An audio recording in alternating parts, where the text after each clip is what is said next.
Gil, What did how you are we just say? defining You lead just said dog? the Because just let me most give you a real quick nonsensical overview stuff I ever of heard. Kobe's 3 rings, which you can't. How many people caught the live stream on Sunday? I was on the road and wasn't going to join originally, but decided to pop in. So there I am, walking around out in the open, and then apparently things got really interesting once I lost signal. By the time I got back to a place with Wi-Fi and tuned in, it was just a bunch of people yelling. Anyway, I didn't get to say a lot of what I wanted to say, so today we're looking back at that, and here are the top craziest things that I heard during that debate. Number one for me personally, you might disagree with this, but it's number one for me because the, hey, look at someone else, hey, talk about something else or someone else rather than the topic at hand really disturbs me, and I think it says a lot about society in general. Shows no James Worthy is what? He flops around. He joins teams. He blames his teammates. He gets coaches fired. He takes no accountability. How could you compare him to the other all-time greats, no matter who it is? How could you compare him to Jerry West or Dr. J or Tim Duncan or Hakeem Olajuwon or Bill Russell or Will Chamberlain or Magic Johnson or Larry Bird, any of these guys, or Kobe Bryant? How could you compare him when he's doing all these things? It's ridiculous, man. And how do we know? How do we know what they were doing? This stood out to me. This is one of the most important parts of the debate to me because it really highlights the mindset of LeBron fans and the new era of trying to make excuses for shortcomings. And that's the behavior of looking at someone else, pointing at someone else, instead of answering the question, instead of looking at a player, the player whom we are talking about, instead of saying, is that okay or is that not okay? You want to go and talk about somebody else. Listen, it's not the right approach to the argument, even if you can find that Jerry West or Tim Duncan or any of the other people named actually behaved similarly to LeBron James. But the other part of it is, of course they didn't. We've never seen anyone behave that way. Even today's spoiled brat players. It's getting worse and worse, and yet it's still not comparable to LeBron James. And by default, going further back in history, men didn't behave that way. So by default, you know what the answer is going to be. People understood shame back then. People understood why you should be embarrassed by behaving a certain way. People actually had some pride in acting like a man and not a little brat. Now, unfortunately, it's become acceptable because of this. Make excuses for it. Make excuses for it. This despicable behavior. Hey, let's not hold that person accountable. Let's see if we can find a flaw in someone else. You know what inspiration is? It's seeing somebody conduct themselves in a manner better than you would. It's seeing somebody do something and you think, damn, I probably would have complained or whined or not held myself in this respectable of a manner. And now I have something to aspire to be. Rather than, here are all the reasons you don't need to bother to try to be better. Because we watch them do it, my man. I see LeBron James standing on the court with his hands on his hips, not playing no defense. I see him do this. I see LeBron. Yes, and of course, there's that aspect of the argument, the visual evidence. You know, LeBron fans think that we're making crap up out of the air. This came from watching it. You know, we weren't mad at Tim Duncan because he was so embarrassing and he was flopping and he was whining and blaming his teammates. You know, we watched the game. We saw the evidence and there wasn't anything for us to get mad about. And then we watched LeBron James and it got worse and worse and worse until we were so fed up, we had to start doing this shit. We started venting our frustrations that one of the most embarrassing people we've ever seen on television is being called the GOAT. Oh boy. Get this one. He does irreputable damage to LeBron James here. Facilitator. Don't just say closer. Playmaker, facilitator. Yeah, but the last 5 minutes, the star takes over. In today's game, the Lucas, right, the Shays, that wasn't LeBron's skill. That's not LeBron's skill. I gotta wonder how many LeBron fans were cringing when he said that versus how many LeBron fans were nodding their heads in agreement, because that's a devastating thing to say. Number one, I don't think it should even be categorized as a skill. It's a mentality, and it shows that he has a weak mentality. He's not Mamba. He's not the dog. He's not the GOAT. He's not Black Jesus. He's not the guy. These are Gilbert Arenas' words. He's not the guy to take over the game or close out the game. Okay, so personally, I'm not sure how you can be so inspired to call someone like that the GOAT, when in fact that's essentially saying his success depends upon getting other people who actually have the mentality to be able to close on his team to save him from the fact that he is not that guy.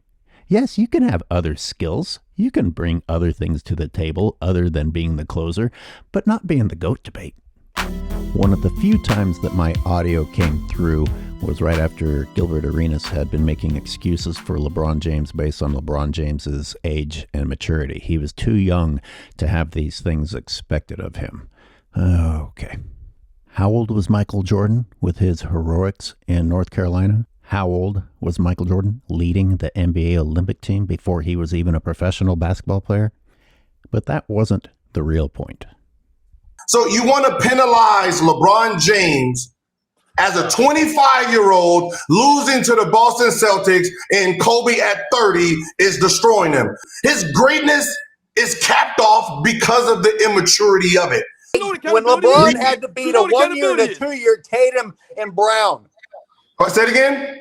How are you going to talk about age and defending LeBron James when LeBron James had to beat a 1 year and a 2 year Tatum and Brown? Obviously, I don't want to put effort into defending Tatum or even Brown, but LeBron James was damn near a veteran, facing a rookie and a 1 year who were going into the playoffs without Kyrie or Hayward. I'm not the type of person to use excuses like age. The only reason I brought it up was to counter the weak excuse of LeBron only being 25. Look, overcome at any age. It's a bottomless pit for any player if you want to try and say things like, well, it wasn't fair for them because they were this age or that age. That's why I brought up Tatum and Brown, not because I care about Tatum and Brown's legacy. I'm just showing that it's a weak argument. If we're going to provide age as an excuse for someone who's supposed to be one of the greatest, if not the greatest, then who are we not going to create that excuse for? The greatest people are supposed to be above and beyond such excuses. But again, there was another level to this excuse to explore. Who gives LeBron credit for beating a young Tatum and Brown? Who does that?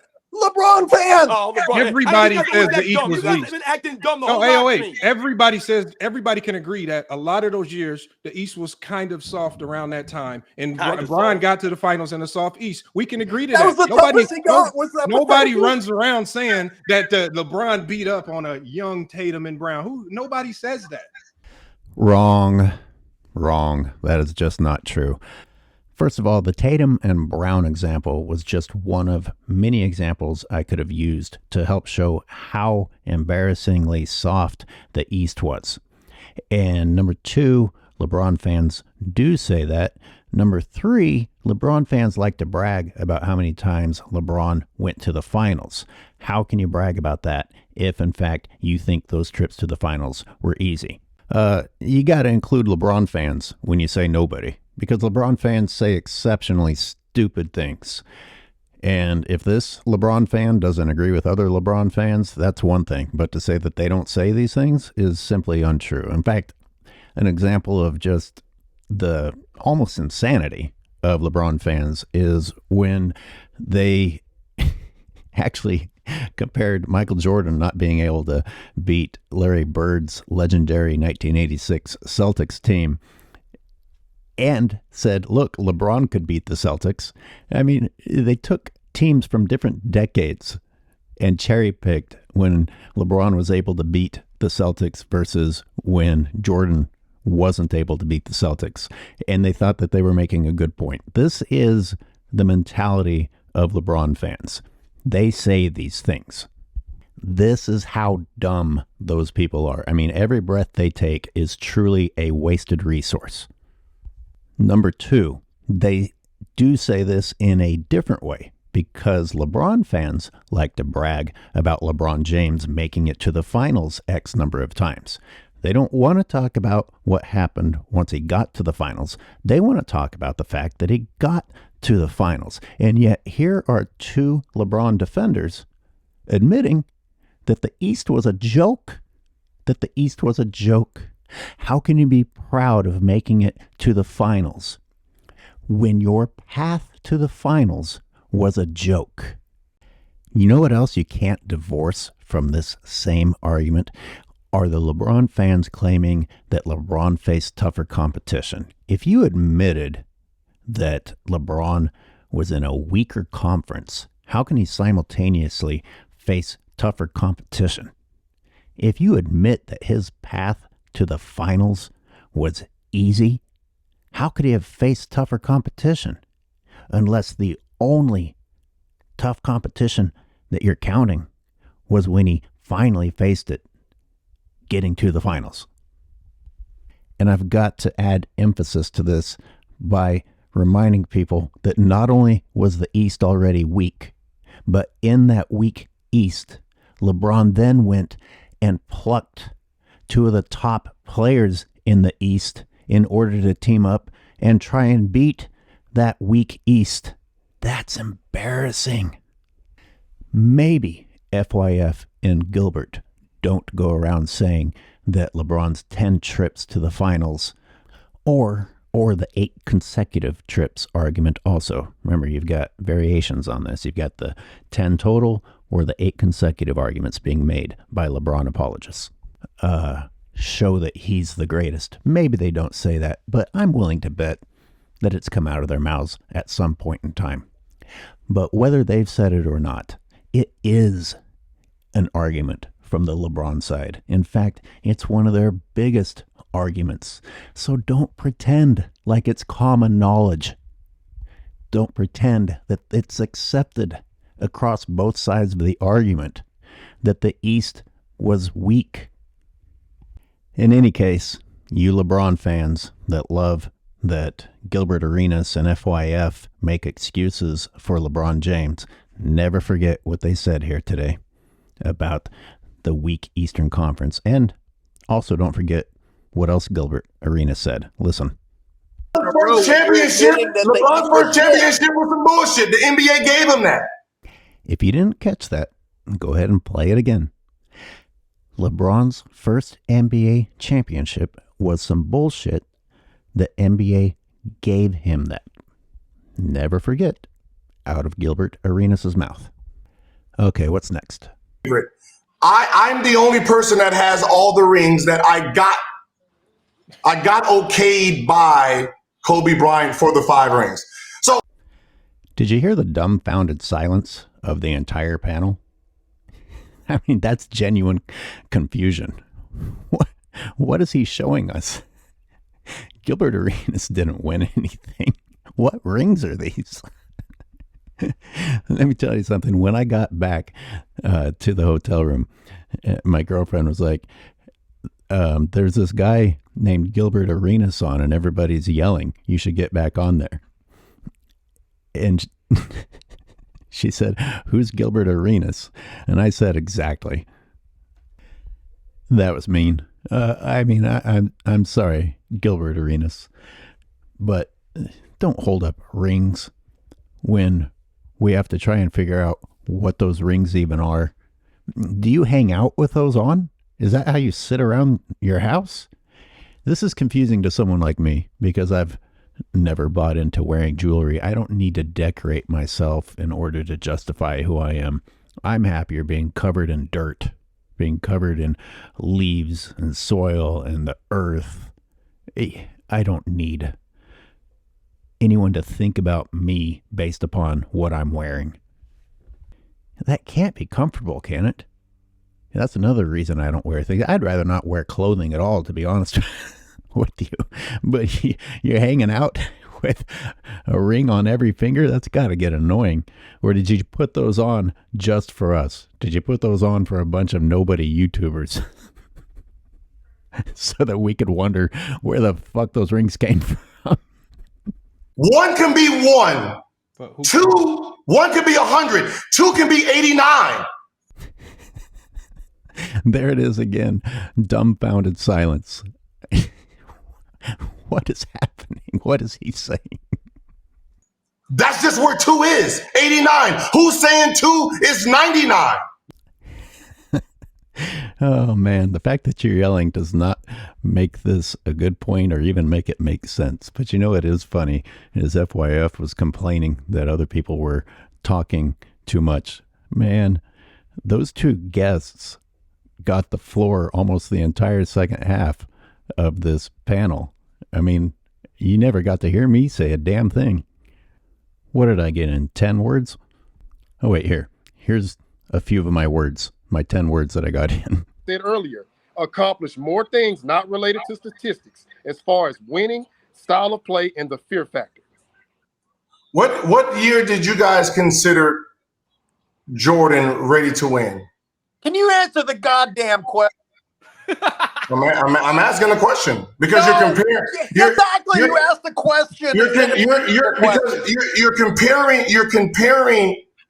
I hate when people don't answer the question and instead get away from it by asking a different question. To answer Gilbert's question, which was not the question on hand, obviously Jordan was ready to win in college. He was ready to win in the Olympics.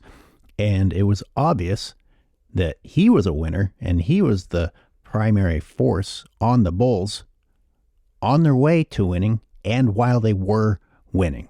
We always want to measure them to the highest God. Why do people think that's a compelling argument? That it's unfair to be compared to the best? What is the point of having a standard of measurement if you're not going to compare to that standard of measurement? You know who the best is. You've seen the best play. You just want to randomly pick someone 35, 40, 50 spots down and then compare a player to that person. You don't get anywhere. You don't gain any understanding of their skill set. You've got to look at the top and look at the bottom and see where that person falls in between. What do you gain by comparing a player to someone that you don't consider the best? Is this part of the participation award era? You know, oh, don't compare this person's painting to a Picasso because that's not fair. Let's go find a finger painting from a child so that your art can look better. Now, let's be very clear. Measuring against the best versus calling someone the next Jordan are different things. Is it unfair to call someone the next Jordan and put that pressure on them? Maybe, but that's a completely different subject than saying it's unfair to compare someone to the best when you're trying to figure out how great they are. How can he be number 2 all time if he's not close to Michael Jordan? I'm confused. Kobe Who do you was have the as closest, two? but yet somehow LeBron. It How do doesn't you- matter what between my Kobe listen, and what I'm Jordan saying just to you. doesn't. Let me catch you up on what had just happened there. And by the way, you can see that my audio is muted or the audio is failing. So all of you guys that were chatting, hey, AOH, you're muted. I was not muted. I don't know what was going wrong. I'm sorry if you feel like I let you down, but I couldn't interject even when I tried to interject. Gilbert Arenas said, again, out of his own mouth, that LeBron wasn't close to Jordan. So Sports and Fitness Rants said, if he's not close to him, how can LeBron be your number 2? I mean, that's a fair point. If you're saying he's not even close, how can he be number 2? And Gilbert, instead of answering that, asks Robin who his number 2 is. And Robin's right. It doesn't matter what Robin's answer is. It doesn't matter if Robin said Michael Beasley is his number 2. The question was, who is Gilbert's number 2 and how can he be number 2 if the comparison isn't even close? Is that not a fair question? Furthermore, I shouldn't be able to find that Gilbert Arenas said LeBron was the GOAT one day and then said he wasn't the GOAT the next day. How can we take you seriously? He also said that Kobe's his favorite player. I don't know why someone that you don't have as number one or number two would be your favorite player. I mean, he can choose his favorite player for whatever reason he wants to choose his favorite player, but if their greatness is not one of the reasons, then that makes me question other opinions, especially opinions in which you are deciding what determines whether or not someone is great. I'm sorry, I got to harp on this a little bit longer because I know a lot of you are like, he can choose whoever he wants as his favorite player. Okay, let's go around the world taking a poll. You walk up to someone on the sidewalk and you say, who's your favorite player? And they list that player. And you follow that up by asking, so where's that player ranked? And they say, number 3 or lower. As much as you want to explain that away, it doesn't happen. So real quick, let's just address the topic that was at hand when I got signal again, and they were talking about teammates and having help and being the alpha or not being the alpha. Kobe has 5 rings, right? Correct. 3 of the rings, he wasn't the lead dog. So if we take those 3 away and then go against against LeBron's 4. Gil, What how did are we you say? defining You lead just said dog? the Because let me give you a most real quick nonsensical overview stuff I ever of heard. Kobe's 3 rings, which you can't. You know, they were talking about Kobe instead of Jordan. And I got to think, well, why switch to talking about Kobe if you have to make this comparison?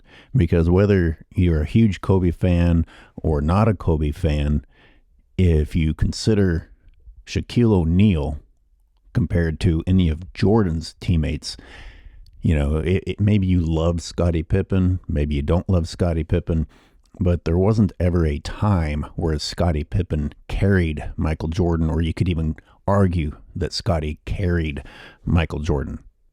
And you can at least make that argument with some of the years with Kobe. And Kobe had some pretty great teammates besides Shaquille O'Neal.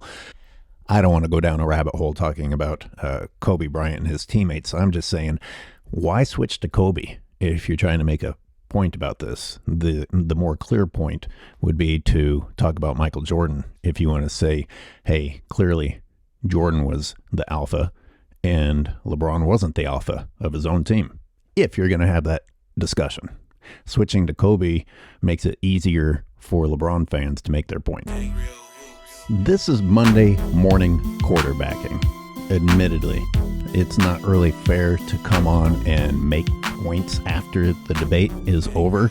That's why I'm calling it Monday morning quarterbacking. On the other hand, the moderator wasn't moderating and my audio wasn't coming through. I think you could hear me twice, and I guess that was only because I screamed louder than everyone else. But Monday morning quarterbacking or not, some very interesting things happened. Gilbert Arenas said some things that you need to never, ever, ever forget that he said. All right, I call it a top 10 countdown, but I'm going to stop at number 9 because I'm bored of talking about it. Gilbert, if you're listening, I know I was hard on you, but thanks for coming to the panel. And you know what? For the most part, you kept an even keel. I think things got a little out of control toward the end, but mostly it was FYF doing the cussing on you guys' side of the table. So, good job keeping your composure for that part. And thank you for providing us with this entertainment.